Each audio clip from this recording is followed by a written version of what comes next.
All right, everybody. Welcome back to another week of the Whiskey Gingers podcast. I'm Brandon.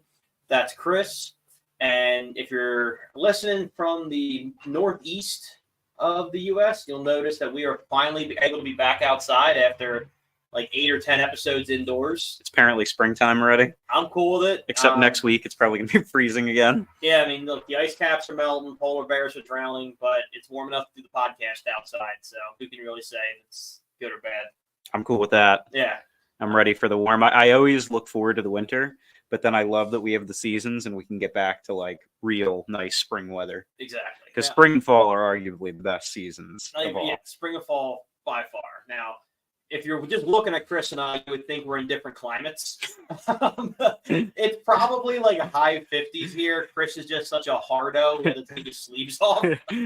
I had tweeting like the complete redneck look, but what it really is I just got a new tattoo and it's a little raw right now, so I'm trying to keep the sleeve off my arm right now, which would be awesome. It's just two very distinct approaches to this. I have to tell you, like, I think it's probably a little bit chilly for like my attire, but you're probably like almost a little too toasty.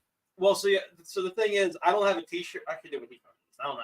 I'm pretty comfortable. This is pretty thin, so I'm chilling. This is what kind of when I come alive. Like when I can wear like a hoodie and shorts is my most comfortable outfit in human history. The Canadian attire. Yes, like that's where I kind of come alive. So I'm perfectly comfortable. I'm sure I'm going to warm up a little bit here once we start getting some whiskey in our system. That's why those St. Bernards are carrying around the Tundra. Definitely. So without further ado, this week we are drinking a super aggressively American whiskey. It really makes sense that Chris decided to go cut off for this one. Because we have Winchester straight bourbon whiskey this week. That's actually a really good catch of that bottle right there. Yeah, I think we're close enough at this when we shoot here. Yeah, the other camera's too far back. Yep. So there was no research done on this one. I've had it for like 6 weeks because I got it a while back, and then we ended up doing that virtual. We ended up doing the Toby Keith episode because that had to happen. Then we did a virtual episode, and Chris and I have a general rule of thumb that we don't start a new whiskey on a virtual, so we didn't do it there. And then Blanton's took precedent because, of course, it did. So this has kind of been waiting in the wings for a little while. Definitely. Apparently, I think it drove me to buy it. Apparently, it's since 1866. Okay. I mean, that's nothing went into this. I thought the bottle looked cool. Winchester's like this old American name brand kind of thing. I was like, let's see what it's got. No, it looks good. I'm excited to give it a try. So I'm gonna start getting this baby undone here. This one's gonna take a second because we do have. Winchester really protects their bottles very well. It's like super plastic on this thing. Yeah, there's 2 plastic layers and then like this band that goes like across the lid. So I'm not really sure. The lid. No, I got it. No, okay. And then there's still that other one there. All right, and then these are just the twisty ones. So let's see if we can get a good cork on this one. There we go. That's pretty good. All right, Winchester's off to a good start. We haven't had a good one in a while. I got to tell you, Blanton's was not that good for the cork pop, but I don't think it was meant to be. But the artwork on top of the cork almost makes up for it. That's definitely fair. All right. We're really bumping up the ASMR with the pouring sounds, huh? Yeah. All right. So you have to judge the color based on yours because mine always thins. It always looks better in like the neat glass, but it's a good color to it. I think I paid. Actually, we'll go over that later. But it's a darker, more full-bodied whiskey than I expected for what I paid for. It definitely smells like it's going to be a pretty decent bourbon. It's got a good, like a strong smell to it. That could be good or bad based on our taste, but yeah, I mean I'm expecting like a unapologetic bourbon taste from this, but only one way to find out. It's going to kick us in the teeth. Cheers to America.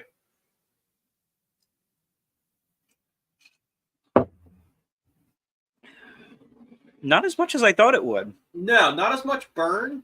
Yeah, a little more like initial sweet. That's pretty good. I don't mind it. Yeah, it's pretty good. I thought it was going to be like a real, like you said, like a punch in the metal. Oh, yeah. I'm here, bourbon. Yeah, no, it's not like that. It really wasn't, it wasn't that much. Maybe we went into it with the right expectations, But I think this bottle was like when I got, I think it was $29.99. Amazing.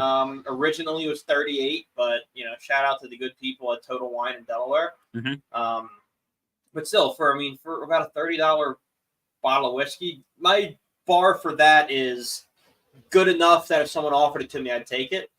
This, I think I'd go out of my way to drink. Like it's good. It's not real strong. It's not real burny or like some of the ones that we get are like have that real smoky flavor. I don't it's like not that. That really doesn't do it for me when that's like that. I don't mind an oak taste, but I don't like a super smoky, pungent taste. There's a difference there for me. And it sounds cliche, but I think what's funny about it is that to me it is a perfect fire whiskey. Yeah. Like if you were sitting around a bonfire, I would sip on this all night. It would be really good for that, especially for the price. Yeah. And it could just be the name a little bit too, but it's got that kind of bonfire-y kind of vibe to it. Mm-hmm. It's got like Cigs Inside bar kind of feel to it. Like you're sitting around the pool table and there's just secondhand smoke everywhere. Like, real America. Yeah, like that's kind of the establishment. Yeah. I mean, in the best way possible. Like that's kind of where I would expect to get a Winchester whiskey. Yeah. No, I think you hit the nail right on the head. I got to tell you, it's good. It's not bad at all. No, I'm kind of glad I got it, and I'll have to go look and see the ones I bought for this podcast. But if you'll notice, like whenever I'm in charge of buying the whiskey, they're always the short, stubbier bottles. Isn't that is totally true? And it's on purpose because my whiskey shelf at home is not tall enough. That's like it's the tallest bottle it'll take is like a Jack Daniel's bottle. So Jameson, Eagle Rare, that one's a tall bottle. Basil Hayden, all of them are out. So for display purposes, I'm always getting the little short, stubby guys. I tend to think that they have some cool, like whiskeys in these bottles too. Yeah, they're a little bit like off the beaten path. Usually, they're not the brand like the super branded ones, but I think they're pretty good in general. Yeah, I'd never heard of I'd never heard of Winchester until walking around looking. Yeah. It wasn't recommended to me. Sometimes I'll go based off like they have. That's why I love Total Wine. Like when you go to Home Depot and they have people you can ask, what drill should I get or whatever. Like they have that for liquors. Every time I walk into one of those, like it's different here. It's the fine wine and good spirits or whatever. It's a different animal. Yeah, it's like totally different. But I will say every time I walk in there and I'm in the whiskey section and I'm looking around, they're like, "Oh, can I help you with anything?" And I'm like, "No, I'm good. I'm just looking for something." And they're like, "Okay."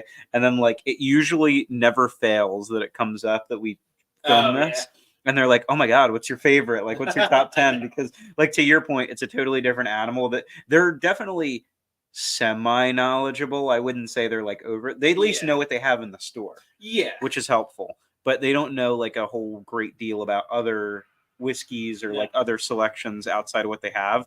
So like every time I tell them things, they're like, "Oh, that sounds good," or like we like should they're have discovering it for the first time. Yeah, exactly. It's like, well, it's on your shelves. You guys try it. Stuff. Like, when you're recommending things to people, you just like talking out of your ass. Maybe they are. That could genuinely be the thing. I mean, we do a whiskey podcast, and if somebody said something to me confidently enough, I'd probably believe it. I think that our like whiskey education is certainly very novice level. Yeah, it's gotten better since doing this. Yeah, definitely. I think that we have a lot more credibility. Yeah, but it's still not much. We could still get catfished. Very definitely. I could be convinced of an awful lot. Well, I think it's funny too because we're so prone to buying like whatever looks cool or like whatever's the first thing that we pick on the shelf. So to your point, getting catfish would be really easy for us. Be like, wow, that bottle looks pretty cool, and it could just be actual piss, and we wouldn't even know. No, we're like that friend that picks the March Madness bracket based off like the cool mascots. That's our credibility as far as whiskey goes. I think that would have to be me because I have like zero business in anything basketball at all. Yeah, like I'll scroll our Twitter feed and people are like, "Oh, have you tried this like 7th edition from this drop of this distillery?" I'm like, I go to the store, man. Like, I'm not on waiting lists. Like, there's like some whiskey people that remind me kind of like sneakerheads in a sense, where it's like, dude, I need to get around. Yeah. Or like with whiskey, it's like I gotta hit my cruising altitude. Mm-hmm. Yeah. I'm not in this to to study or get a PhD or whatever. I wonder if there is such thing as like a PhD in.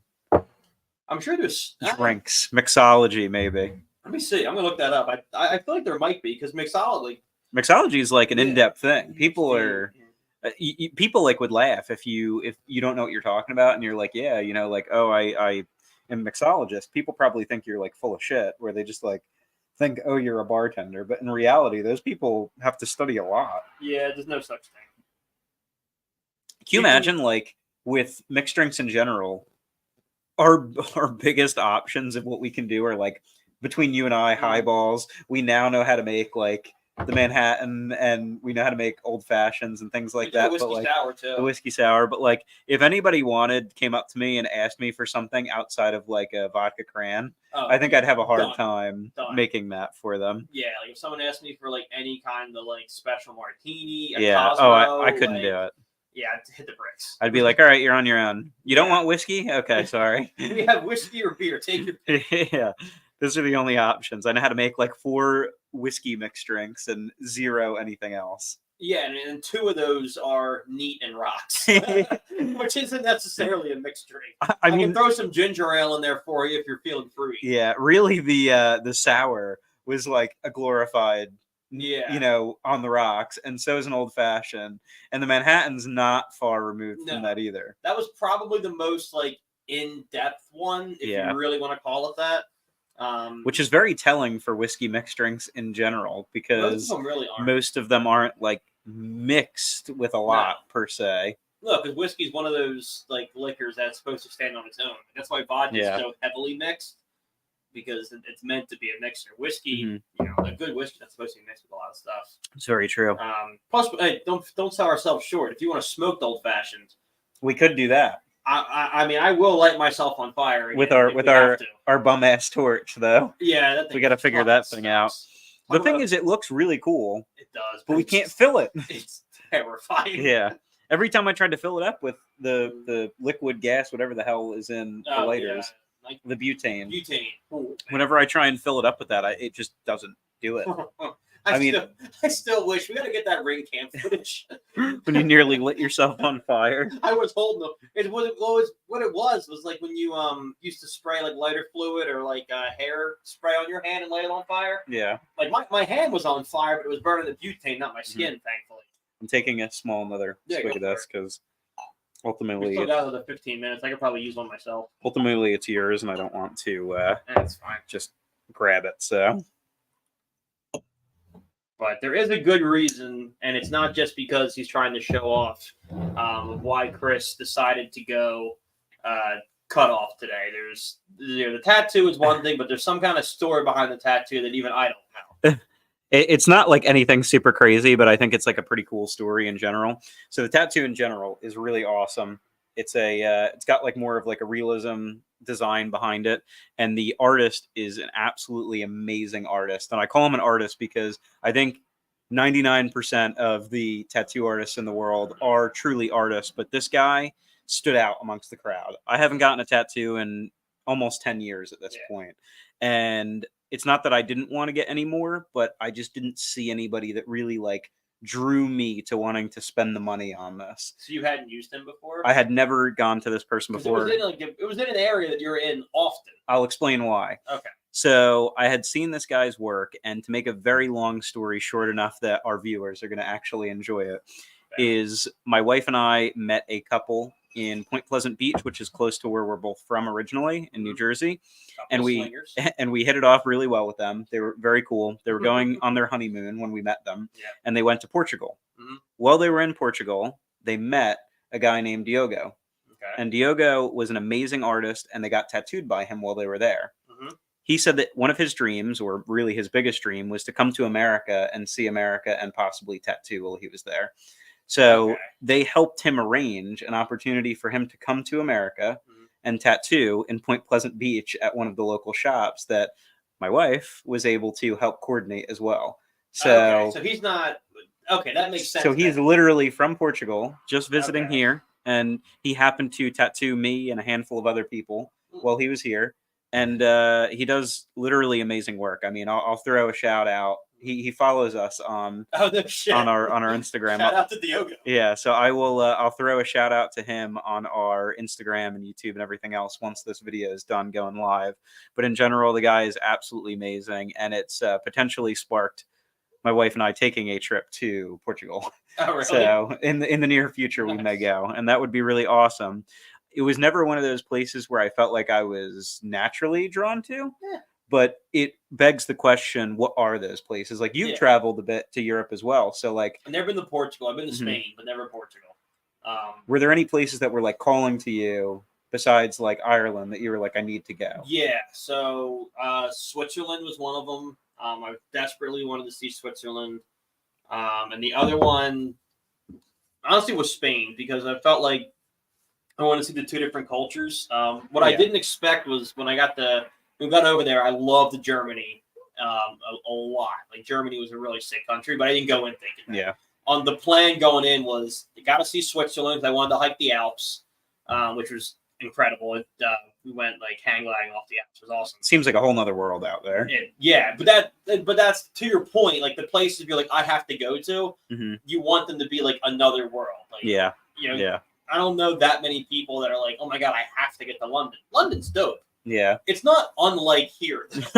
Like, much like Portugal, like, just from knowing you, like, some of the travel you've been able to do, they're either like heavily traveled areas where their culture is similar. Yeah. So Portugal, I can totally see where it's like off the wall for what you usually. It's a little bit different from like what I would normally have gone.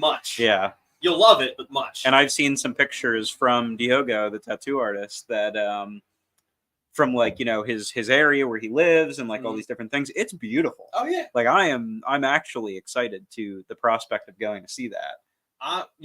This is deep in this podcast ever gets. I'm excited for you to see a country like that, because I found myself, I mean, you wouldn't know by looking. I mean, I have a Winchester whiskey. That, I mean, I get the persona here. But you come back and you go, I mean, look, we're pretty sick, but there's some other places that they can hold a candle to. Yeah. So it's not, until you leave, you lose a little bit of that, we're the best to hell with everybody else. But then you come back and you're like, no, we're pretty cool, but I don't know, I could fuck around in Portugal for a while. You know what it is? It's a matter of like exploring. My favorite thing about traveling in general is exploring other cultures, other food, other music, other people. Like, you know, that to me is what travel is all about. I hate the idea of traveling somewhere and going to a bunch of like tourist traps. Exactly. So I never plan that. I mean, like, if there's something that's like a must-see tourist trap, then it's going to be then I'm going to go. Like going to Italy and going to the Vatican. Yeah, like, I was like, I know I'm that guy, but I'm not going to go to Italy and not see the Vatican. But to be fair, that is a national landmark for like a reason. Yeah. So like, I get it. But you know, like Ireland, of course, I was going to go to Jameson Distillery. Like, there's no way I wasn't going to do that. Deny yourself. Could I have skipped the Blarney Castle? I think I could have, because there was like a million castles in Ireland, and I feel like there was nothing really particularly special about that for me. But that's just me personally. But our experience when we've vacationed and gone anywhere, I think that asking the locals like their favorite spots to go, their favorite restaurants, like, my wife and I love food. So like anywhere we can go and try the culture's food, I'm all about it. And that happens to be in like these little neighborhoods that are off the beaten path that you might not go to otherwise. And I always have the best experiences about learning the culture from those environments rather than from like waiting in line at a tourist trap. Exactly. And I mean, you learn a lot of those culture from food too. Like, I mean, everybody, I can't say everybody, but most other places other than us, like, don't eat the way that we do. Like, like any, you know, Italian countries, Spanish speaking countries, like dinner is like a 2-hour event. So they take food super seriously, which is good. Like, you know, we go to places to eat like, you know, giant burger, fries, then we're going to like check and get the hell out of there. So we have dinner in 25 minutes today? Yeah. Like a lot of other places, dinner is like a highlight. So if someone recommends a dinner place to you, that's like, you know, a cherished landmark to them. So it's a big deal. Is that a thing? Never mind. It was just a shadow. It's not in there. Yeah, I'm looking. But that's one of the things that I'm excited about, because we're taking that trip this summer, is the idea of, you know, once we get to, you know, this, you know, the Bahamas, is going, you know, because the first 4 or 5 blocks, it's all people who can afford to be there. Yeah. But I'm excited about getting past there and hitting, you know, we're there for like 6 to 8 hours. Like, do like a drink and an app at this place and then this place and this. Just hop from like little local joint to local joint. I have to tell you, having been there, this is like podcast worthy, but also like advice because we're going on the same trip. I've been. It's been 4 years, but I've been. It's like very like street foodie in the area where we're going to be, at least, which is actually, in my opinion, amazing. Yeah, because you can get a lot of different options quick. Yeah. And when we went the first time, we had actually walked everywhere, which was totally fine. Yeah. It is a little bit of a hike though, but I mean, you make it worth it. And they're drinking for 5 days. We're going to need the steps. There is a big tourist trap there, which is like the Queen's something or other, Queen Stairs. No. Because it was like I think it's still under it's British control. Yeah, it's a British colony. Yeah, it's a British colony. Much like Bermuda. So I think that like that's a big tourist trap there, and we actually were potentially going to go, but the weather was really, really bad when we were there. Yeah. So we wound up staying like a little bit closer. But I have to tell you, the food there is really good. Oh yeah, I remember the one thing that stuck out from, like I said, it's been a little while, but everywhere I would go, I'd try like different versions of conch soup. Oh yeah, conch is great. Conch is great. Any kind of like picture calamari. For those of you that don't know, conch is like calamari on steroids. Yeah, it's like, so good. It's like the meat. Like I didn't know conch shell had meat. It's so good. It's amazing. That's what we had. So we went heavy on that and heavy on any kind of like jerk chicken. Oh yeah. Like rice and peas is what they do, but it's beans is really what it is. That's where the British lose me, dude. They do peas and beans all wrong. But it's really good. And then we got these coconut shrimp that I swear were like the size of this microphone. It was insane. But I mean, you're in that area for that. Like that's the best thing. Like, seafood is, when you're in the Caribbean, seafood is the way to go. Seafood, like I said, seafood, chicken, rice. Pretty much seafood, chicken, rice. Sometimes you can get a pretty solid piece of street corn. That's a little bit more Hispanic than Bahamian, but what's your take on, like, I'm sure you've been snorkeling or whatever before. Oh, yeah. Have you ever had, like, I've had this want my whole life and I've never done it, to go like proper scubaing? I think it's one of those things I would definitely do, but I mean, the certification has just always been prohibitive. Like, it's a bitch to get certified. They do them on the cruises, which is kind of cool. Like, you can actually get scuba certified on the boat. Yeah, which is neat. But I don't know of many places like where you'd have to go to, I think, like a really high scale Caribbean cruise area to do a proper scuba excursion, because I think most of the areas you're too close to shore. You'd have to take like a boat out somewhere in order to do it. Oh, everywhere but like no, I don't think there's anywhere you can scuba off the shore. No, probably not. But I think like where most of these ports are, it's not like ideal for that kind of the one event. That it is the one that I kind of wish I don't know if I wish I would have done, because I could have done it, but again, I just didn't get certified. But Bermuda, I think it would be a really cool bucket list. I'm big on like to say I did something. Like, I'll get over whatever fear of the thing I have to say I did it. Fair. Like I'm not afraid of heights. I'm afraid of falling.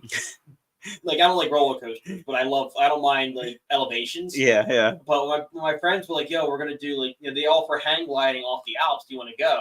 I'm never going to get to do that again. So I was like, I'll suck it up. Did you do it? It was the best thing I've ever done. Oh, that's life changing. That's so cool. Yeah.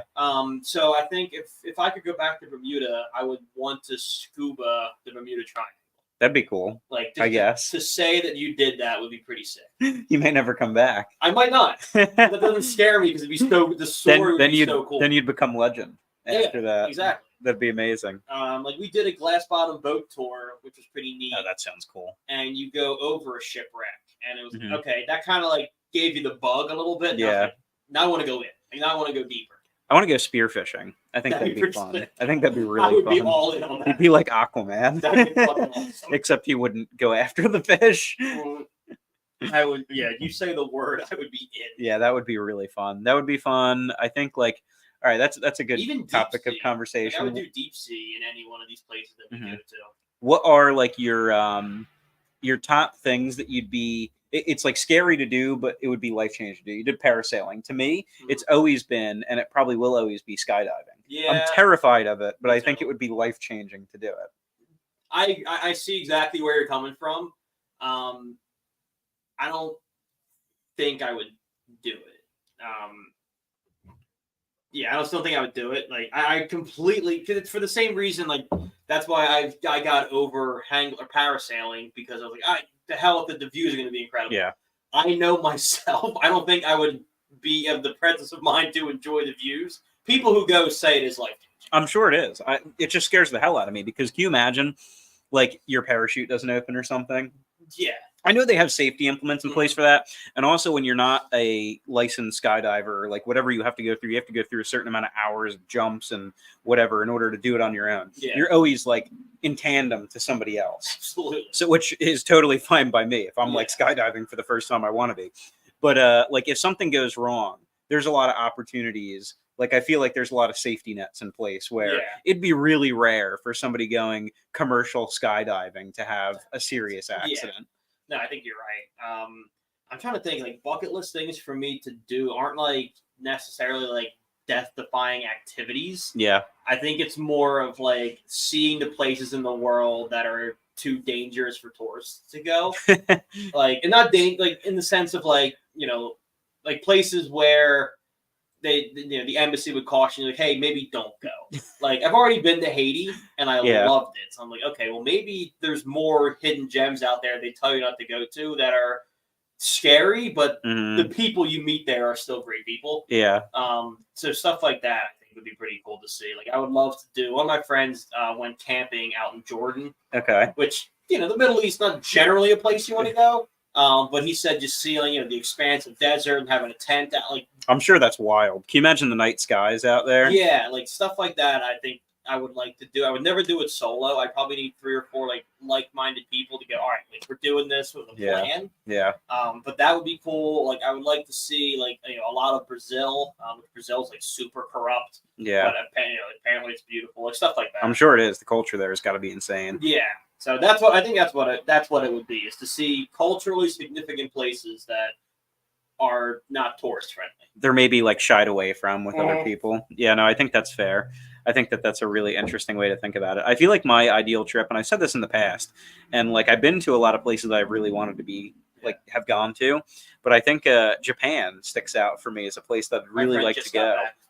He lived there for 4 months. Oh my God. I think it'd be such an amazing trip to go. And like, there's so many different places that I'd like to see in Japan. It's kind of like being in America. It's like, you can go to New York City, or you can go to like the middle of the country and see like all these crazy vistas and everything. And that's how I kind of feel about Japan. Like, that's how I'd definitely love to see Tokyo, because I think it'd be wild, but I'd also love to see like the countryside of Japan and see how beautiful it is out there. It's going to be totally different. I think my biggest thing that's like keeping me from it is like, it's a fucking hike to get to Japan. Is really like it's the tricky thing, because you got to fly across our continent and then again across the ocean from there. He just said he did it. He lived over there for I think he left in November and he got back last week. So 3.5, 4 months. And he did both. He spent a lot of time in Tokyo, and then they were running a little bit short on cash, so they found what's called a work stay. And they worked at a cafe in like rural Japan.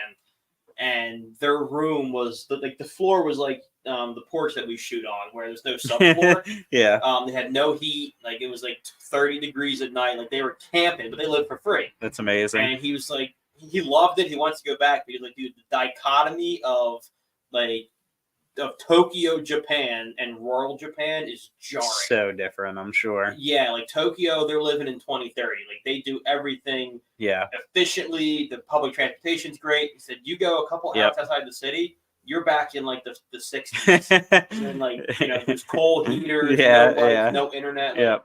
That's wild. That's a really crazy experience, because even as many places you can go in America, they're like drastically different. You don't see that really per se. Like, everywhere's got power. Unless you're in like an off-grid tavern somewhere that's intentionally that way. Like, it's very rare for that kind of situation to happen. I'm in like a not super populated area, but like clearly I have internet and everything else. I think the closest thing we have to that would probably be like Appalachia. In West Virginia. Like, I mean, you see some of the news, like Vice News, you see some of the clips of how people live, like, they're left behind on purpose. They're left behind. But yeah, Japan would be a pretty sick one to do. I'm trying to think of I mean, it's a very fortunate problem to have, where I have to think of places that I haven't been that want to go. It's a first world problem. It really is. Sure. I think for me, like South Korea was always one that was interesting to me. I was supposed to get. I would like to see Norway just for the sake of the Northern Lights. Yeah. And I want to see Alaska. Me too. I was going to say Alaska. Yeah. Like I know it's the U.S., but Alaska sounds so. It's also for us like quite a trip. It's not like it's right around the corner. It's on the other side of the country, so that's not. You can't take a cruise to Alaska. We can take cruises to Alaska. I don't know though, because I feel like me. I'm an advocate for cruises, but like I don't think I'd have enough time. And that's my thing with the Caribbean. The whole reason I don't mind about going to the Caribbean on cruises is I grew up my entire life in a shore town. So like the beach to me is nothing new. I'm like, okay, this is a beach that's nicer than the beaches I had when I grew up, but it was nothing like extraordinary. So I didn't really care. But when it comes to like going to Alaska, if I got off the boat and they're like, yeah, you have 6 hours here, I'd be kind of bummed out. I'd be like, no, I don't think I can really do that. I want to go snowmobiling and like get stuck into the woods there. Maybe do like a hot tent camping trip where you can like get one of those like foldable. Oh, like the Outdoors Boys? Like the Outdoors Boys. I love him. He's so good. But like I would love to do that, like get a tent set up and everything, really dig into the wilderness there, or maybe go hunting while I'm out there. Like I would need probably a week solid in the wilderness in Alaska for me to feel like it was worthwhile. Well, so that's one, getting back to your another point, that's one we probably share. It's like, well, what's that like thing that you want to, like bucket list thing you want to do? Yeah. I think I would be on board with that. It's like, traveling through the brush in Alaska. Oh, it'd be so good. Like it'd be so good. Just get super primal, backpack through Alaska. Yeah. We'd probably die, honestly, because I don't think we're nearly prepared enough for that. No, not even at all. not even a little bit. But we could try. It'd be pretty sick to say you did, assuming you make it to the other side. Yeah. Considering we got like 2 snowstorms in Pennsylvania this whole winter, and it's been max cold of like 20 degrees, I don't think we could handle Alaska, but we could certainly try. No, I mean, for what it's worth, we tried to camp in the Poconos this year, and we all collectively went, kind of cold. Yeah, to be fair, it was also going to be like 20 at night. So how cold do you think Alaska? Way colder than that. But that's the point. Like in the summer. The people that go there also go with like, negative 10-degree camping tents and sleeping bags and stuff. Your sleeping bag has like no zipper that works. I did get a new one. But no, we would go in the summer because it'd be kind of the summer in Alaska. You get 12 hours of sun. It would be kind of sick. That would be kind of cool. We'd cover a lot of ground. So you could also, I believe, see the Northern Lights there too. Yeah. So you got to time that right. Yeah. But it's actually cheaper to fly to Iceland than Alaska. That'd be also really fun to go see. That'd be really cool to go see too. Yeah, Iceland flights from the East Coast are like a couple $100 because it's right fucking there. It's this side of England. Go see the Vikings now. That'd be so cool. I'd be down with that. Maybe we go the opposite direction next summer. We do a cruise to the Caribbean and then Iceland. I love it. Awesome. Well, I think that we are approaching our wrapping up point here because we've definitely held everybody for long enough. Yes. We appreciate everybody's time. And I think if you guys want to join us next time, we'd love to have you. Yeah. And hopefully we'll have another good whiskey for you guys back then. Yeah. If you want to join us to watch the show, join us to drink some whiskey, you want to come to Iceland, just hit us up. Just let us know. We're flexible. We'll work something out. Look, we're not the podcast hasn't been monetized as quickly as we like, so we might be starting a travel agency on the side. So if you're looking to contribute to the pod, let us help you. Let us book your next vacation. But exactly. It'll be gloriously a mess. It'll be mad cheap, but get used to hostels. Exactly. All right. Until then, I'm Brandon. That's Chris. We're the Whiskey Gingers. We'll see you later. Amazing. Sweet.